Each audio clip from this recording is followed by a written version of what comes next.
Hey friends, good morning from Mexico City. Now today is an absolutely massive day. At the risk of sounding dramatic, the information we find out this afternoon will determine the course of the next year for us. We're gonna go get some caffeine and then I'll explain more.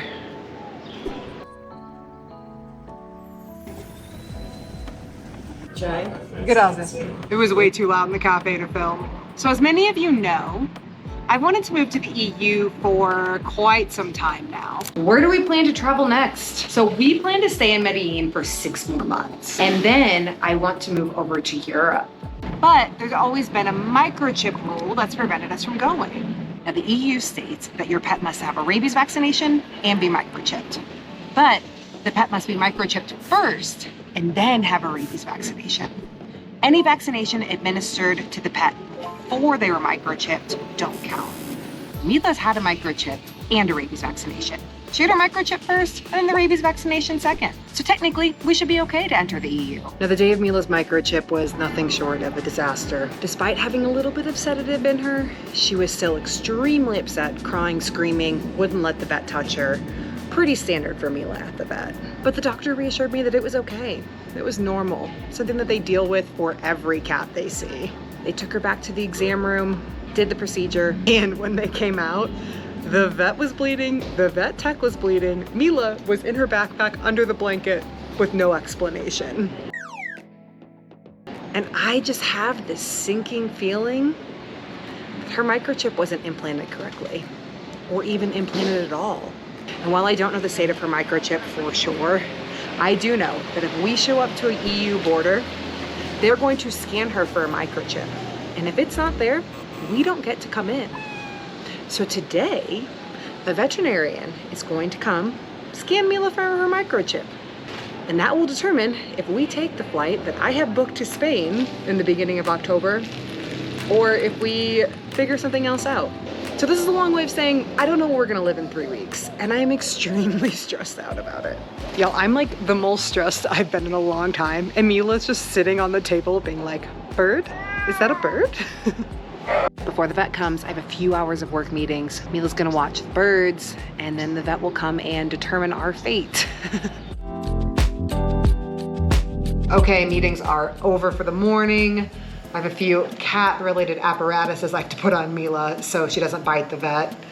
First one is this little cat in space helmet. The good vet that we had in Medellin actually had one of these in their office and put it on Mila, and it made a massive difference as far as like how aggressive she was towards the vet. And they also had like these little paw covers. So basically just put her paw in there and then you Velcro them around, and that way she can't scratch them. So I'm hoping between the two, we can get a successful vet visit done. I'm really nervous, but it's time. I know, the vet is here. I'm sorry. Okay, the vet just left a little bit ago. Didn't film while she was here because it took both of us to do Mila's examination, but she does have a microchip, which means we are moving to Spain. Ah! It's gonna be a new adventure for both of us, and I can't wait. For the next few hours, I have to get back on my computer and work to pay for us to go to Spain. Mila will likely play around, hopefully take a little nap, and then later on, we'll show you guys our new place where we're gonna be in Mexico City here for the next month. Okay, finished work, took a shower because we only have hot water during the day. Now, let's go ahead and show you guys around our new place. I'm currently living in a co-working space called Yucatan in the Roma Sur neighborhood in Mexico City. Now on the first floor, it's all co-working spaces. So we've got offices, desks, excellent Wi-Fi. And then on the second floor, there's 5 co-living rooms. The place overall, super cozy, really quiet, which is an absolute luxury in this chaotic city. So this is our room. You can see lots of Mila things. We've got a little desk, area for clothes, a little refrigerator. Nice sized bathroom. And then we have our balcony, which Mila loves. Little balcony here. It wraps around. She of course spends a lot of time out here.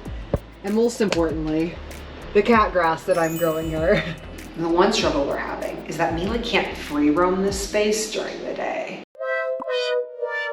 Usually when we're living in a co-living, Mila can kind of free roam the entire day. She'll go in and out of rooms or hang out wherever she wants.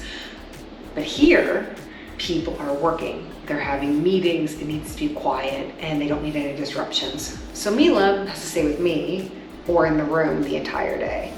I'm so thankful that we have that little balcony because I think that makes it easier on her, but she's really only allowed to free roam in the morning and at night. I think this is an issue that we're gonna run into kind of as we continue on this lifestyle. So I am thankful that we're getting a little exposure now so she can learn and understand that like not every space she can just be free in the whole day. But overall, this is a wonderful place for us to live and I'm so thankful to be here. Okay, I think we're gonna end the vlog day here. Today was obviously a massive day for us. I'm exhausted. I'm sure Mila wants to run around now that everybody's gone home. Do you guys like this style of video? Will you let me know if you have any strong opinions either way in the comments? Obviously not every day we have like monumental decisions to make, but I feel like on the days we do have something going on, it feels really right just to kind of turn the camera on and bring you with us. So let me know what you think in the comments. Okay, that's all for this time. Thank you all so much for watching. Please subscribe if you haven't already, and we'll see you real soon. Say bye, Mila. Say bye.